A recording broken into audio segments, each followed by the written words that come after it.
ನಿಮಗೆ ಮಾನವೀಯ ಮೌಲ್ಯಗಳು ಅಂದರೆ ನಿಮ್ಗೆ ಅನಿಸ್ದಂಗೆ ಏನು ಅನಿಸುತ್ತೆ ಹೇಳಿ? ಮಾನವನ ಮೌಲ್ಯಗಳಂದರೆ ಮೊದಲು ನಾವು ಕುಟುಂಬದಲ್ಲಿ ನಾವು ಒಬ್ಬರಾಗಿರ್ತೀವಿ. ನಾವು ತಂದೆ ತಾಯಿಗಳನ್ನು ಸನ್ಮಾನಿಸಬೇಕು. ತಂದೆ ತಾಯಿಗೆ ಮೊದಲು ವಿಧೇಯತೆ ಕೊಡಬೇಕು. ಅವರಿಗೆ ಪ್ರೀತಿ ಸಂಬಂಧದ ಬಗ್ಗೆ ನಮ್ಮ ತಂದೆ ತಾಯಿಗಳು ನಮ್ಗೆ ಹೇಳ್ಕೊಟ್ಟಿರ್ತಾರೆ, ಅದರಂತೆ ನಾವು ನಡ್ಕೊಳ್ಬೇಕು. ಆಮೇಲೆ ನಮ್ಗೆ ಅವರಾದ ಸಂಪ್ರದಾಯಗಳನ್ನು ಕೂಡ ನಾವು ಹೇಳ್ಕೊಟ್ಟಿರ್ತಾರೆ, ನಾವು ಅವನ್ನ ಅಳವಡಿಸ್ಕೊಳ್ಬೇಕು.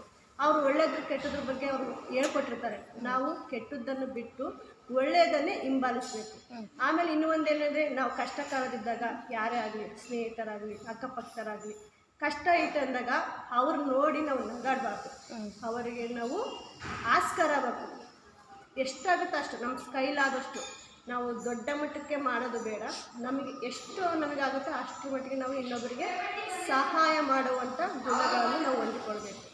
ಆಮೇಲೆ ರೋಡ್ ಬೀದಿಯಲ್ಲಿ ಇರ್ತಾರೆ, ಅವರಿಗೂ ಕೂಡ ಅಷ್ಟೇ ನಾವು ಈಗ ಅನ್ನ ಇರಲ್ಲ, ಭಿಕ್ಷೆ ಬೇಕಿರ್ತಾರೆ, ಅಂಥವ್ರು ಕೂಡ ನಾವು ಮರುಗುವಂಥ ಮನಸ್ಸಿರಬೇಕು.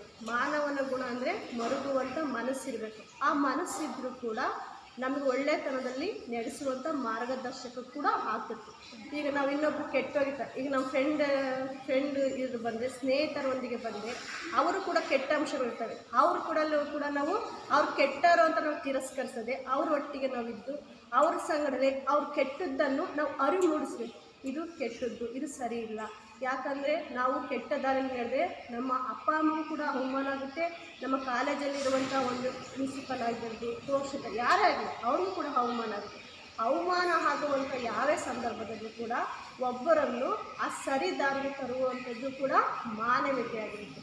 ಅದನ್ನು ಕೂಡ ನಾವು ಮಾಡ್ಬೋದು. ಆಮೇಲೆ ಕೆಲಸ ಕಾರ್ಯದಲ್ಲೂ ಕೂಡ ಯಾರು ಕಷ್ಟಪಡ್ತಾರೆ, ಈಗ ಒಂದು ವಸ್ತು ಓಡೋದಕ್ಕೆ ಆಗ್ತಿರಲ್ಲ, ಅದಕ್ಕೆ ನಾವು ಬೆಂಬಲವಾಗಿ ಅವರ ಸಂಗಡ ನಿಂತ್ಕೊಂಡು ನಾವು ಒಂದು ಕೈ ಹಾಕಿದ್ರು ಕೂಡ ಅವರಿಗೂ ಕೂಡ ಆಸ್ಕಾರ ಆಗುತ್ತೆ. ಆವಾಗ ಕೂಡ ನಾವು ಒಂದು ಮಾನವೀಯತೆಯಲ್ಲಿ ನಾವು ಬೆಳೀಬೋದು. ಆಮೇಲೆ ನಾವು ಯಾವಾಗಲಾಗಲಿ ಒಂದು ಮಾನವೀಯತೆ ಅಂದರೆ ನಮ್ಮಲ್ಲಿ ಒಂದು ಸಮಾಧಾನ ಇರಬೇಕು, ಪ್ರೀತಿ ಇರಬೇಕು, ನಂಬಿಕೆ ಇರಬೇಕು. ಯಾವುದೇ ಕಾರಣಕ್ಕೂ ಇನ್ನೊಬ್ಬರು ನೋಡಿ ನಾವು ತಾಸ್ಕಾರ ಮಾಡಬಾರ್ದು, ಅಸಹ್ಯವಾಗಿ ಇನ್ನೊಬ್ಬರು ನೋಡಬಾರ್ದು. ಆಮೇಲೆ ನಾವು ಯಾರೇ ಒಬ್ಬರು ದ್ವೇಷಿಸ್ತಾರಂದರೆ ಅವ್ರಿಗೆ ಪ್ರತಿಫಲವಾಗಿ ನಾವು ದ್ವೇಷ ಮಾಡಬಾರ್ದು. ಅವರು ಪ್ರೀತಿಸುವಂಥ ಒಂದು ಗುಣಗಳನ್ನು ಕೂಡ ನಾವು ಇಟ್ಕೊಳ್ಬೇಕು.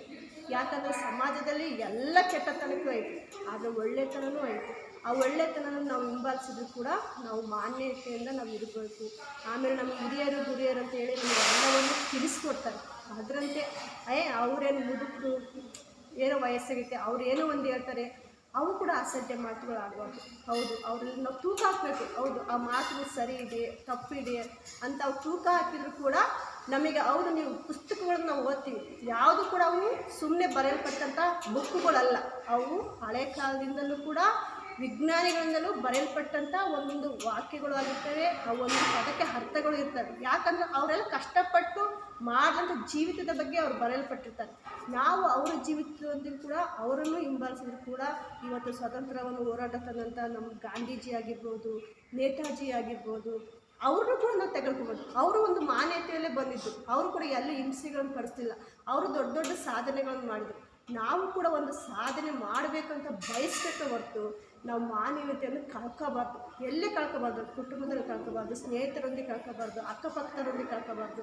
ಎಲ್ಲರ ಹತ್ರನೂ ಕೂಡ ನಾವು ಒಂದು ಸೂಕ್ಷ್ಮತೆಯನ್ನು ನಾವು ನಡೆದುಕೊಂಡ್ರೆ ನಮಗೂ ಕೂಡ ಒಂದು ಮುಂದೆ ಒಂದು ದೊಡ್ಡ ಬಹುಮಾನ ಕೂಡ ಇರ್ತಾರೆ ಅಂತ ನಾವು ಮಾನ್ಯತೆಯಲ್ಲಿ ಇರ್ಬೋದು.